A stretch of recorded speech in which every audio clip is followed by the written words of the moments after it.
বাংলাদেশ এবং দেশের বাইরে যে যেখান থেকে এই মুহূর্তে চ্যানেল আয়ের পর্দায় আছেন তাদের সকলকে স্বাগত জানাচ্ছি সময়ের আলো নিবেদিত নতুন বাংলাদেশ নতুন অর্থনীতির আজকের পর্বে। বরাবরের মতো সাথে আছে আমি সাদিয়া রোশনি সূচনা এবং আমার সাথে আছেন একজন বিশেষ অতিথি যিনি এই আয়োজনের বিশেষ একটি বিষয় নিয়ে মূলত কথা বলবেন। বিষয়টি নিয়ে কথা বলবো, তবে তার আগে দর্শক জানাতে চাই দেশের যে কোনো পরিস্থিতিতে ক্ষমতার বদল হোক কিংবা আমাদের সামগ্রিক ব্যবস্থাপনা যে পরিস্থিতিতেই থাকুক না কেন, দেশের অর্থনীতির চাকাকে আমাদের সচল রাখতে হয়, কেননা অর্থনীতি সচল থাকলেই আমাদের জীবনটাও সহজ হয়। আর তাই তো নতুন বাংলাদেশ নতুন অর্থনীতি প্রতি পর্বেই চেষ্টা করে আমাদের অর্থনৈতিক নানান বিষয়গুলো নিয়ে বিস্তারিত আলোচনার জন্য। আজ আমরা কথা বলবো বৈদেশিক মুদ্রা অর্জনে প্রবাসী কল্যাণ ব্যাংকের ভূমিকা নিয়ে। আজ আমাদের সাথে স্টুডিওতে উপস্থিত আছেন প্রবাসী কল্যাণ ব্যাংকের ম্যানেজিং ডিরেক্টর চানু গোপাল ঘোষ। স্বাগত। ধন্যবাদ আপনাকে। কেমন আছেন? জি ভালো। আপনার সাথে আসলে আমাদের নির্ধারিত বিষয়টি নিয়ে অনেক কিছু বলার আছে, কেননা আমাদের দেশের অর্থনীতির চাকাটা সচল রাখে আসলে আমাদের প্রবাসীরা, এবং সেই প্রবাস থেকে আসা রেমিটেন্স দিয়ে আমাদের অর্থনীতিকে আমরা অনেক দিক থেকেই বদলে দিতে পেরেছি, আবার অনেক সময় অনেক সংকটের মুখোমুখিও হয়েছি। সংকট থেকে উত্তরণ এবং সেই সাথে আমরা আসলে সামনের দিকে কিভাবে এগিয়ে নিয়ে যাব আমাদের দেশকে, আমাদের জীবনযাত্রাকে, সব কিছু নিয়ে কথা বলবো। তবে তার আগে চলুন দর্শক দেখে আসি প্রবাসী কল্যাণ ব্যাংকের ওপর নির্মিত একটি বিশেষ তথ্যচিত্র। বিশ্ব মানচিত্রে বঙ্গোপসাগরের কোল ঘেঁষে দক্ষিণ এশিয়ার সবুজ শ্যামল মায়ের আঁচলের মতন নদীমাতৃক আমাদের এই বাংলাদেশ অত্যন্ত ঘনবসতিপূর্ণ। এদেশের সহজ সরল সাধারণ মানুষগুলো শুধু একটু বেঁচে থাকার জন্যে, পরিবার ও প্রিয়জনের মুখে হাসি ফোটানোর জন্যে জীবনে কতই না কষ্ট করে। তবুও বেকারত্বের অভিশাপ জর্জরিত এদেশের মানুষ জীবনের ঝুঁকি নিয়ে সাগর পথে বিদেশ পাড়ি দেয় শুধুমাত্র একটা নিশ্চিত কর্মসংস্থানের আশায়। আবার কেউ দালালের খপ্পরে পড়ে জীবনের সর্বস্ব হারায়। কেউ বা দক্ষ শ্রমিক হয়েও শুধুমাত্র টাকার অভাবে বিদেশে যেতে পারছে না। সরকার বাংলাদেশের জনশক্তিকে জনসম্পদে রূপান্তরিত করতে নানা পদক্ষেপ হাতে নিয়েছে। তারই একটি উল্লেখযোগ্য অংশ হচ্ছে প্রবাসী কল্যাণ ব্যাংক। প্রবাসী বাংলাদেশিদের আর্থিক সেবা প্রদানের লক্ষ্যে বাংলাদেশ সরকার 2010 সালে এই ব্যাংকটি প্রতিষ্ঠা করে।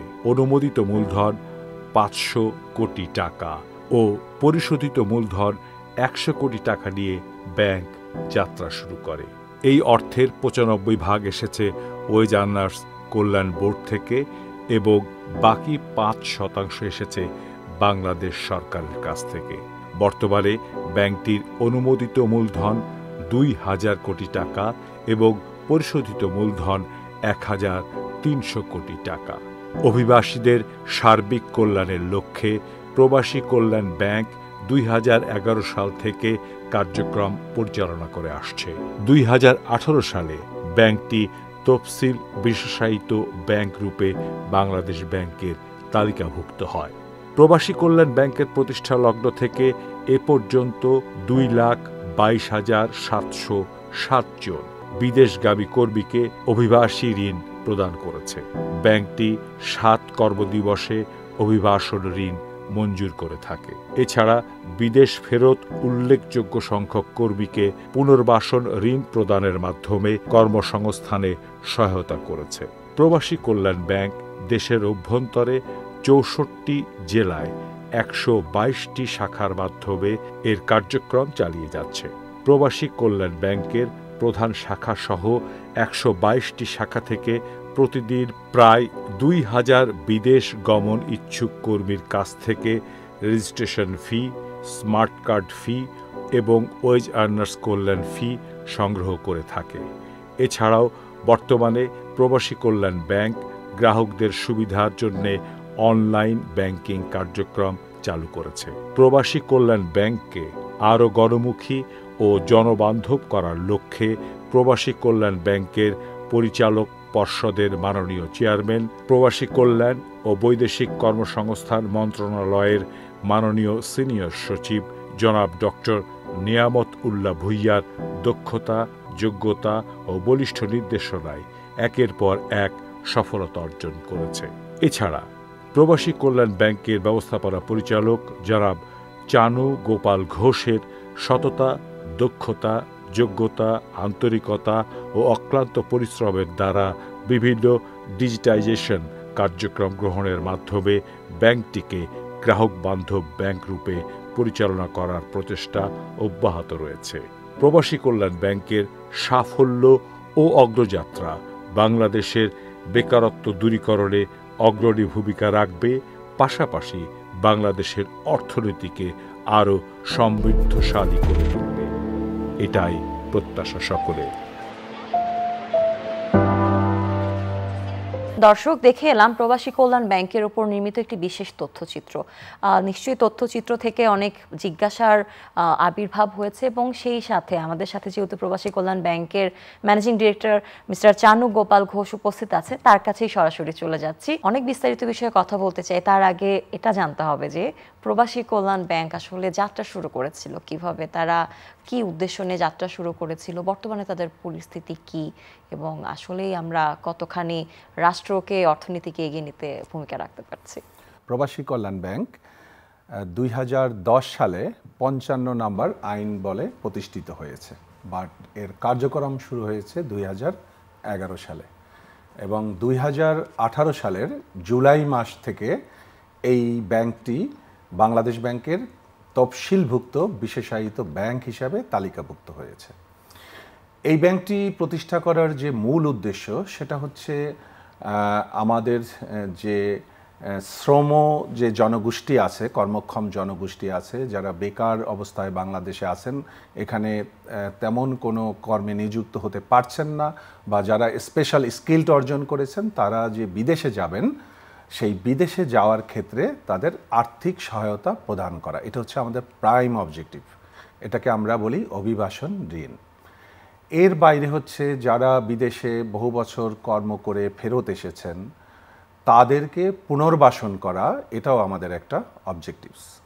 এছাড়াও আছে যারা বিদেশে যাচ্ছেন, প্রবাসে কাজ করতে যাচ্ছেন, তাদের যে ফ্যামিলি, বৃহত্তর পরিবার যে বাংলাদেশে রেখে যাচ্ছেন, হতে পারে উনি তার ওয়াইফ, তার ভাই বা বোন, তাদের হয়তো কোনো একটা স্কিলড আছে কিন্তু মূলধনের অভাবে তারা কোনো একটা স্টার্ট আপ করতে পারতেছেন না বা কোনো একটা ব্যবসা শুরু করতে পারতেছেন না, সেক্ষেত্রেও আমরা ফাইন্যান্সিয়াল অ্যাসিস্ট্যান্স করে থাকি। একটু জানতে চাই যে বাংলাদেশের জনশক্তিকে আসলে দক্ষ জনশক্তিতে রূপান্তরের জন্য প্রবাসী কল্যাণ ব্যাংক কি কি উদ্যোগ নিয়ে থাকে?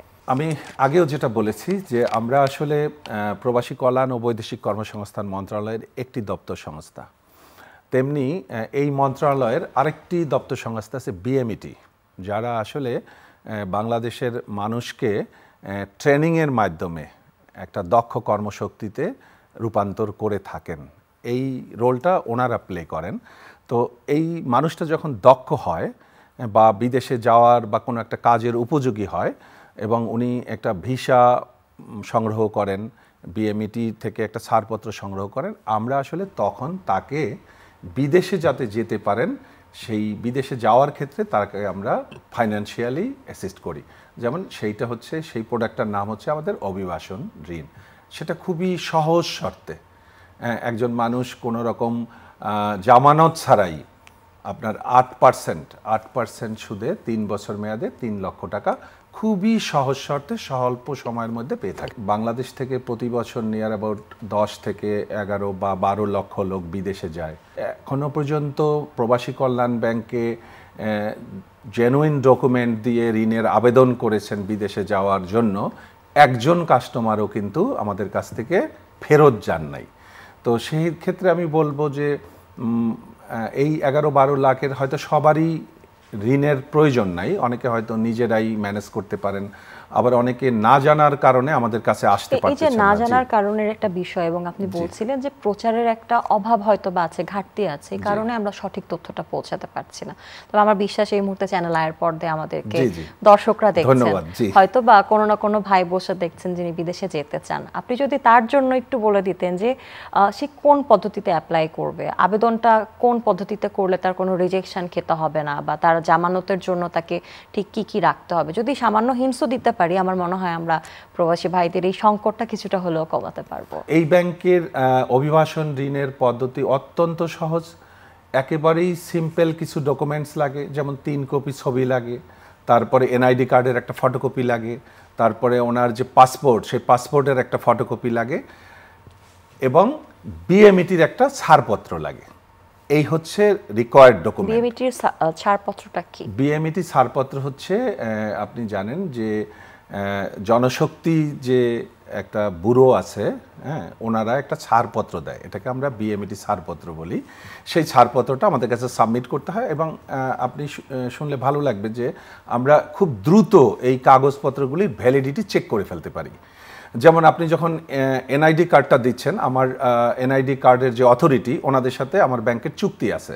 আমি অনলাইনে ঢুকে আমি দেখতে পাই যে এই এনআইডি কার্ডটা ভ্যালিড কিনা। তারপরে পাসপোর্টটা আমি ভেরিফাই করে ফেলতে পারি। বিএমইটি কার্ডটাও অনলাইনে ভেরিফিকেশনের পদ্ধতি আছে। এখন যেটা নিয়ে আমার মানে ঋণ আবেদনকারীরা একটু হেজিটেশন ফিল করেন, সেটা হচ্ছে জামিনদার। তো এই জামিনদারটা আগে একটু কঠিন ছিল, তো বর্তমানে অনারেবল অ্যাডভাইজার মহোদয় এটাকে অনেক সহজ করে দিয়েছেন। একজন মাত্র জামিনদার লাগে, এবং এই জামিনদারটা আপনার ওনার পরিবারের সদস্যগণও জামিনদার হতে পারেন। জামিনদারেরও কি আসলে আর্থিক ব্যবস্থার মানে সচ্ছল হতে হবে কিনা, বা অন্য কোনো শর্ত থাকে কিনা? এটা জামিনদারের ক্ষেত্রে একটা গাইডলাইন আছে, যে যেমন একজন লোক যদি 3 লক্ষ টাকার জামিনদার হতে হয়, তাহলে 3 লক্ষ টাকা লোন পরিশোধের সামর্থ্য তার থাকতে হয়। মিস্টার চানু, আপনাকে অনেক ধন্যবাদ এত সুন্দর করে সেই তথ্য, মানে সবগুলো তথ্য আমাদেরকে একটু একটু করে জানানোর জন্য। আপনি যদি একটু বলতেন যে এই পুরো প্রক্রিয়াটা অনলাইনে করা সম্ভব কিনা, বা আপনাদের কোনো অ্যাপস আছে কিনা? পুরো প্রক্রিয়াটা অনলাইনে করার জন্য আমরা বাংলাদেশ গভর্নমেন্টের মাই গভ একটা প্ল্যাটফর্ম আছে, সেই প্ল্যাটফর্মে আমরা অলরেডি পাইলটিং শুরু করেছি, এবং উইদিন ভেরি শর্ট টাইম আমরা এটাকে একদম ঋণের আবেদন থেকে শুরু করে মঞ্জুরি এবং ঋণ পরিশোধ পুরো প্রক্রিয়াটাকেই আমরা একটা সফটওয়্যারে নিয়ে আসতেছি, এবং আমাদেরকে এটা টেকনিক্যালি অ্যাসিস্ট করছেন গভর্নমেন্টের মাই গভ প্ল্যাটফর্ম। বাহ, খুবই ভালো লাগলো জেনে, এবং অভিনন্দন অগ্রিম। একটু যদি বলতেন যে পাইলট প্রজেক্ট, সেখানে আপনারা কেমন রেসপন্স পাচ্ছেন, এবং সেই সাথে প্রবাসী কল্যাণ ব্যাংকের সুবিধাভোগী ঋণ গ্রহীতা কতজন আছে, বা তাদের হার কেমন, এবং সেই সাথে প্রবাসী কল্যাণ ব্যাংক সর্বোচ্চ কত টাকা পর্যন্ত তাদের ঋণ দিয়ে থাকে? পাইলট প্রকল্প যখন কোনো একটা সফটওয়্যারের হয়, তখন সেটার ভিতরে কিছু ইস্যুস থাকে, সেই ইস্যুসগুলো আবার যারা সফটওয়্যারটা ডেভেলপ করে তারা ওইটাকে আবার সমাধান করে, তো ওই পর্যায়ে আছে। এরপরে আপনি কোশ্চেন করেছেন যে আমরা কতজন লোককে এ পর্যন্ত লোন দিয়েছি। এই ব্যাংক প্রতিষ্ঠা হওয়ার পর থেকে আমরা 2.5 লক্ষ লোককে প্রায় 5.5 কোটি টাকা ঋণ দিয়েছি। অ্যাট প্রেজেন্ট আমার মানে ক্লায়েন্টের সংখ্যা হচ্ছে 1,60,000, এবং আমার লোনের স্থিতি হচ্ছে 3,000 কোটি টাকা। প্রবাসী কল্যাণ ব্যাংক সচরাচর একজন মানুষকে মানে সর্বোচ্চ কত টাকা পর্যন্ত ঋণ দিতে পারে? অভিবাসন ঋণের ক্ষেত্রে অ্যাট প্রেজেন্ট আমি সর্বোচ্চ ঋণের সিলিং হচ্ছে 3 লক্ষ টাকা। এরপরে পুনর্বাসন ঋণের ক্ষেত্রে ঋণের সর্বোচ্চ সিলিং হচ্ছে 50 লক্ষ টাকা। সাইমালটেনিয়াসলি আরও কিছু প্রোগ্রাম আমরা করি, যেমন আমরা বাংলাদেশ ব্যাংকের একটা প্রজেক্ট বাস্তবায়ন করতেছি, যে 2020 সালের 1 জানুয়ারির পর থেকে যে সমস্ত প্রবাসী ভাইয়েরা কর্মহীন হয়ে দেশে চলে এসেছেন, এটা পোস্ট কোভিড একটা প্রোগ্রাম, সেখানে আমরা 5.5% সুদে 5 লক্ষ টাকা পর্যন্ত পুনর্বাসন ঋণ প্রদান করে থাকি। যে সমস্ত বোনেরা বিদেশ থেকে ফেরত চলে এসেছেন, কাজ শেষ করে বা উনি যে কোনো কারণেই বিদেশ থেকে চলে আসছেন, ওনাদের পুনর্বাসনের ঋণের ক্ষেত্রে কিন্তু আমাদের সুদের হার মাত্র 7%। আসলে বর্তমান সময়ে নারী এবং পুরুষ সমানতালেই কিন্তু আগাচ্ছে, অনেকটা ব্যবধান আমরা দূর করতে পেরেছি। জনশক্তিকে জনসম্পদে রূপান্তর করা, এটাই তো আসলে আমাদের সবার মূল একটা লক্ষ্য থাকে, যে এত বিপুল জনসংখ্যার দেশ, তাদেরকে তো জনসম্পদে রূপান্তরিত করতে হবে। এই জায়গাটায় প্রবাসী কল্যাণ ব্যাংকের ভবিষ্যৎ পরিকল্পনা কি? এই জায়গাটা জনশক্তিকে জনসম্পদে রূপান্তর করতে হলে যেমন স্কিল ডেভেলপ করতে হবে। এটা আমাদের যে মন্ত্রণালয়ের আমি দপ্তর সংস্থা, সেই মন্ত্রণালয়ের অনেক প্রোগ্রাম আছে। ওনারা যে প্রোগ্রামগুলি নেন সেই প্রোগ্রামের যে আলটিমেট গোল, যে আমি একটা শক্তি অর্জন করলাম, আমি স্কিল ডেভেলপ করলাম, তো স্কিলটা আমি কোথাও না কোথাও তো খাটাতে হবে। তো সেই উনি যখন বিদেশে যেতে চান, তো সেই বিদেশে যাওয়ার ক্ষেত্রে ওনার যে আর্থিক অন্তরায়টা আছে সেটা দূর করার জন্য প্রবাসী কল্যাণ ব্যাংক ভূমিকা পালন করে। মূলত আমরা আসলে আর্থিক ফাইন্যান্সিয়াল অ্যাসিস্ট্যান্স করাটাই হচ্ছে আমাদের মুখ্য কাজ। একটু যদি বলতেন যে প্রবাসী কল্যাণ ব্যাংক থেকে যারা ঋণ গ্রহণ করে তারা পরবর্তীতে এই ঋণটা কিভাবে পরিশোধ করে থাকে? কিন্তু আমার ক্ষেত্রে যিনি অভিবাসন ঋণটা গ্রহণ করেন তিনি কিন্তু বিদেশে চলে যান। চলে যাওয়ার পরে ওনার ঋণটা পরিশোধ করার জন্য আমাদের অনেকগুলা পদ্ধতি আছে। একটা হচ্ছে ওভার দ্য কাউন্টার, ওনার পরিবার পরিজন গিয়ে ব্যাংকে গিয়ে ঋণটা পরিশোধ করতে পারেন। ওনারা কি রেমিটেন্স পাঠিয়ে সেটাকে ব্যালেন্স করতে পারেন? জি, রেমিটেন্স পাঠান। যখন উনি বিদেশে যান আমরা ওনার কাছ থেকে একটা অঙ্গীকারনামা নেই যে আপনি রেমিটেন্সটা অবশ্যই বৈধ চ্যানেলে পাঠাবেন, এবং আমরা আবার এটা পরীক্ষা করে দেখি যে উনি বৈধ চ্যানেলে রেমিটেন্সটা পাঠিয়েছেন কিনা। বাই এনি চান্স কেউ যদি এটা আসলে মিসইউজ করে থাকেন, অবৈধ পথে যদি পাঠিয়ে থাকেন, সেই অপরাধের জন্য আসলে তখন প্রবাসী কল্যাণ ব্যাংক কি করে? আমাদের ক্ষেত্রে আমরা এরকম এক্সপিরিয়েন্সের সম্মুখীন হই নাই। ওনারা বৈধ পথে রেমিটেন্সটা পাঠান। তো আমাদের এখানে ওভার দ্য কাউন্টার উনি টাকাটা পরিশোধ করতে পারেন, আমার ব্যাংকের শাখায় গিয়ে পরিশোধ করতে পারেন। এছাড়া সোনালী ব্যাংকের সাথে আমাদের চুক্তি আছে, সেখানে পরিশোধ করতে পারেন। সেই শাখায় গিয়ে, যে কোনো শাখায় গিয়ে পরিশোধ করতে পারেন। অগ্রণী ব্যাংকের সাথে আমার চুক্তি আছে, যে কোনো শাখায় গিয়ে অগ্রণী ব্যাংকে টাকাটা জমা দিতে পারেন। যেহেতু আমার এরিয়াটা বা আমার স্কোপটা একটু কম, আমার শাখা সংখ্যা অনলি 122। এছাড়াও একটা আমাদের মোবাইল অ্যাপস আছে, পিকেপি পেমেন্ট অ্যাপস। এই অ্যাপসে ঢুকে উনি যে কোনো অ্যামাউন্টের টাকা বিকাশের মাধ্যমে বা ক্রেডিট কার্ড, ডেবিট কার্ডের মাধ্যমে পরিশোধ করতে পারেন।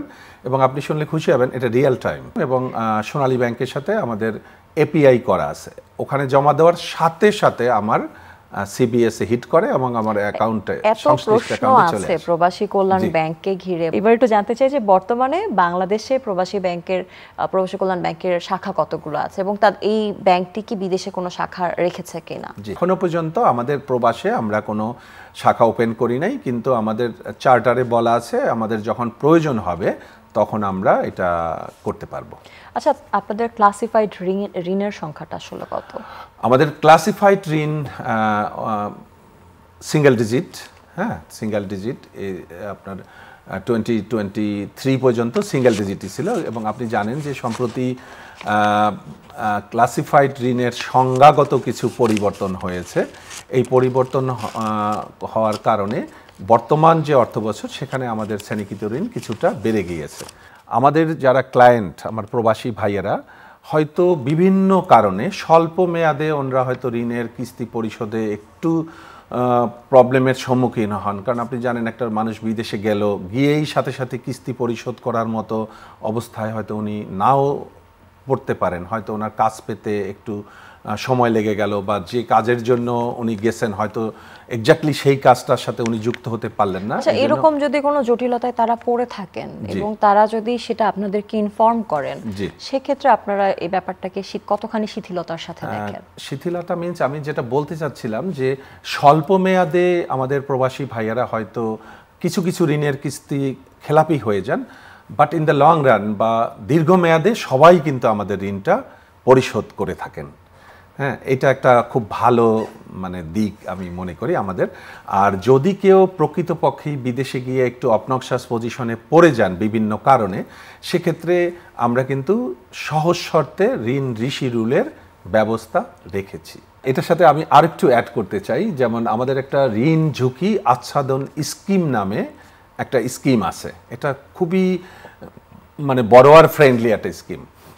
যেমন আমাদের কাছ থেকে একজন ঋণ নিয়ে যদি প্রবাসে গমন করেন কর্মের উদ্দেশ্যে, আল্লাহ না করুক উনি যদি মৃত্যুবরণ করেন, তাহলে কিন্তু ওনাকে লোনের আর একটি টাকাও পরিশোধ করতে হবে না। ওনার লোনটা সম্পূর্ণরূপে আপনার পরিশোধিত হয়েছে মর্মে গণ্য করা হবে। আবার আমাদের কোনো ভাই যদি বিদেশে গিয়ে দেখা গেছে যে উনি যে এনভায়রনমেন্ট চিন্তা করে গিয়েছিলেন ঠিক তার বৈরী এনভায়রনমেন্ট ফেস করেছেন, হয়তো কাজ পাচ্ছেন না বা যে কথা বলে ওনাকে নেওয়া হয়েছিল সেটা উনি মিট করতে পারছেন না বা শারীরিকভাবে অসুস্থ হয়ে পড়েছেন। উনি বিদেশে গমন করার পরে যদি 6 মান্থের মধ্যে উনি ব্যাক করেন দেশে, তাহলে কিন্তু ওনার যে লোনটা উনি নিয়েছিলেন, টোটাল লোনের যে আউটস্ট্যান্ডিং ব্যালেন্স থাকে তার 50% মওকুফ হয়ে যায়। মিস্টার চানু, আমাদের খুব গুরুত্বপূর্ণ একটা বিষয় ইদানিং সবার মাথায় ঘোরাফেরা করে, কেননা প্রত্যেকেরই টাকা পয়সা ব্যাংকে জমা থাকে। তো এই যে টাকা পয়সা ব্যাংকে থাকছে, জামানত রাখছি, আমরা জমা রাখছি টাকাগুলো, সেগুলো অনেক ক্ষেত্রেই ঝুঁকির মুখে পড়ছে, কেননা ব্যাংকগুলোই ঝুঁকির মধ্যে আছে। তো অনেক ব্যাংকের ভিড়ে এই যে ঝুঁকি, সেই ঝুঁকির কতখানি প্রবাসী কল্যাণ ব্যাংককেও আসলে স্পর্শ করতে পেরেছে? এই মুহূর্তে প্রবাসী কল্যাণ ব্যাংক কোনো ঝুঁকির মধ্যে আছে কিনা? প্রবাসী কল্যাণ ব্যাংক এখনো পুরোপুরি জেনারেল ব্যাংকিং কার্যক্রম শুরু করে নাই, যার ফলে সাধারণ যে জনগণের কাছ থেকে কিন্তু প্রবাসী কল্যাণ ব্যাংক কোনো আমানত সংগ্রহ করে না। প্রবাসী কল্যাণ ব্যাংক শুধুমাত্র আপনার ঋণ বিতরণ করে থাকে। আর আমাদের যারা ঋণ গ্রহীতা তারা দেশের জন্য, দেশের ঋণটা নিয়ে ঠিকঠাক সময় ফেরত না দেয়, তাহলে কিন্তু ব্যাংকটা ঝুঁকির মধ্যে পড়ে যায়। না, ব্যাংক আমার ঝুঁকির ভিতরে নাই। আমার ব্যাংক একটি লাভজনক প্রতিষ্ঠান। আপনি শুনলে খুশি হবেন, গত অর্থ বছরেও আমি 129 কোটি টাকা অপারেশনাল প্রফিট করেছি এবং মোর দ্যান 50 করোড় টাকা আমি ট্যাক্স পে করেছি। তো আমার ব্যাংক, প্রবাসী কল্যাণ ব্যাংক, কোনো ঝুঁকির মধ্যে নাই। সে অবস্থান ভালো এবং আমাদের ঋণ গ্রহীতারাও ঋণ পরিশোধের ক্ষেত্রে অত্যন্ত দায়িত্বশীল আচরণ করেন। খুবই ভালো লাগলো জেনে। একটু যদি বলতেন যে প্রবাসী কল্যাণ ব্যাংকে আরো জনবান্ধব এবং সেই সাথে গণবান্ধব করে তোলার জন্য কি কি কার্যকরী পদক্ষেপ নিতে চলেছে বা আরো কি কি পদক্ষেপ নেওয়া উচিত বলে আপনি মনে করেন? ধন্যবাদ ম্যাম। প্রবাসী কল্যাণ ব্যাংকে গণবান্ধব করতে হলে আমার যে পদক্ষেপগুলি নিতে হবে, আমি ম্যানেজিং ডিরেক্টর হিসেবে সেটাকে 2 ভাগে ভাগ করব সময়ের ভিত্তিতে। একটা হচ্ছে স্বল্পমেয়াদী পরিকল্পনা আর একটা হচ্ছে দীর্ঘমেয়াদী পরিকল্পনা। স্বল্পমেয়াদী পরিকল্পনার ক্ষেত্রে আমি যেটা বলবো, যে আমি আগেই আপনাকে বলেছি যে এই ব্যাংকের যে ঋণ আবেদন থেকে শুরু করে একেবারে ঋণ মঞ্জুরি এবং ঋণ পরিশোধ সব ক্ষেত্রেই আমাকে অনলাইনে যেতে হবে, যাতে কোনো মধ্যস্বত্বভোগীর আগমন না ঘটতে পারে ব্যাংকে। সেটার জন্য আমাকে অনলাইনের মাধ্যমে আমাকে এই ঋণ সেবাটা জনগণের কাছে পৌঁছাই দিতে হবে। যেমন আমার 122টা শাখা। এখন আমি তো প্রতি ইউনিয়ন থেকে মানুষজন বিদেশে যায় বা তাদের পুনর্বাসন ঋণের প্রয়োজন হয়। তো আমার যে আইডিয়া, তো আমি কতগুলি শাখা খুলব, আমি তো শাখা সংখ্যা হাজার খুলতে পারবো না। সেক্ষেত্রে আমি এই যে অনলাইনের মাধ্যমে যদি আমি সেবাটা দেই, তাহলে একজন মানুষ সে ঘরে বসেই ব্যাংকিং সেবাটা পেয়ে যাবেন। এরপর হচ্ছে যে প্রবাসী কল্যাণ ব্যাংক কিন্তু সিবিএস আছে, কোর ব্যাংকিং সলিউশন যে সফটওয়্যার, সেই সফটওয়্যার আছে এবং আমাদের ডাটা সেন্টার আছে, ডিআরএস আছে, ডিজাস্টার রিকভারি সাইট আছে। তো এই সক্ষমতাটাকে ব্যবহার করে আমি ব্যাস বিএফটিএনের মাধ্যমে যদি আমি ব্যাংকিং কার্যক্রমটা শুরু করি, তাহলে পৃথিবীর যে প্রান্তেই আমার প্রবাসী ভাইয়েরা থাকুক না কেন, সে কিন্তু ইচ্ছা করলেই আমার প্রবাসী কল্যাণ ব্যাংকে সে যে অ্যাকাউন্টটা খুলে যায়, সেই অ্যাকাউন্টে বিদেশ থেকে টাকা প্রেরণ করতে পারবে। এটা আমার স্বল্পমেয়াদী পরিকল্পনার মধ্যে আমরা রেখেছি। আর দীর্ঘমেয়াদী পরিকল্পনার মধ্যে আমরা যেটা রেখেছি সেটা হলো, ওই যে আপনি একটা কোশ্চেন করেছেন, বিদেশে আমাদের যে কোনো শাখা আছে কিনা। বিদেশে আমরা শাখা খুলব না, কিন্তু দীর্ঘমেয়াদে আপনি জানেন যে আমাদের প্রবাসী কল্যাণ ও বৈদেশিক কর্মসংস্থান মন্ত্রণালয়ের অনেক ইডিসি আছে। ইডিসি মিনস হচ্ছে এক্সপেট্রিয়েটস ডিজিটাল সেন্টার, প্রবাসী সেবা কেন্দ্র। তো অনেক প্রবাসী সেবা কেন্দ্র আছে। তো সেই প্রবাসী সেবা কেন্দ্রের মধ্যে যেগুলো গুরুত্বপূর্ণ বিবেচনায়, ওখানে কিছু কিছু জায়গায় আমরা আমাদের একজন কর্মকর্তাকে রাখতে পারি, যিনি আমাদের প্রবাসী কল্যাণ ব্যাংকের মাধ্যমে যে কিভাবে সেবা পাওয়া যায় সেটা বুঝাবেন, অ্যাজ ওয়েল অ্যাজ কত সহজভাবে উনি রেমিটেন্সটা বাংলাদেশে পাঠাতে পারেন সেটাও ওনাকে বুঝাবেন, এই কাউন্সেলিংটা যাতে করতে পারেন। আপনাকে অনেক অনেক ধন্যবাদ। আপনাকেও ধন্যবাদ এবং আপনার মাধ্যমে চ্যানেলের সকল দর্শককে ধন্যবাদ জানাচ্ছি। প্রিয় দর্শক, বৈদেশিক মুদ্রা অর্জনে প্রবাসী কল্যাণ ব্যাংকের ভূমিকা আসলে কি, এই বিষয়ে বিস্তারিত কথা হচ্ছিল এবং প্রসঙ্গক্রমে উঠে এসেছে আমাদের প্রবাসী বাঙালি যারা আছেন তারা আসলে কিভাবে তাদের এই পুরো যাত্রাটাকে আরও একটু সহজ করতে পারেন, কিংবা যারা প্রবাসে যেতে ইচ্ছুক, যারা আসলে শ্রমিক হিসেবে বা অন্য যে কোনো প্রফেশনের কারণে তারা যেতে চায়, তাদের জন্য একটা সহজ ঋণের ব্যবস্থা আছে, অভিবাসন ঋণ, যা নিশ্চিত করছে প্রবাসী কল্যাণ ব্যাংক। সব কিছু নিয়েই আসলে আমাদের এগিয়ে যেতে হয়, আশার আলো খুঁজে নিতে হয়। আশা করছি যারা প্রবাসে যেতে চান তারা কোনো না কোনোভাবে প্রবাসী কল্যাণ ব্যাংকের মাধ্যমে উপকৃত হবেন। আগামী পর্বে আবারও হাজির হয়ে যাব নতুন কোনো বিষয় নিয়ে, সে বিষয়ে কথা বলবো, চ্যালেঞ্জ, উত্তরণ এবং আশার আলো সবকিছু নিয়েই নতুন বাংলাদেশ নতুন অর্থনীতির পরের পর্বের অপেক্ষায় রইলাম। ভালো থাকুন সকলে। বিদায় নিচ্ছি আমাদের আজকের আয়োজন থেকে।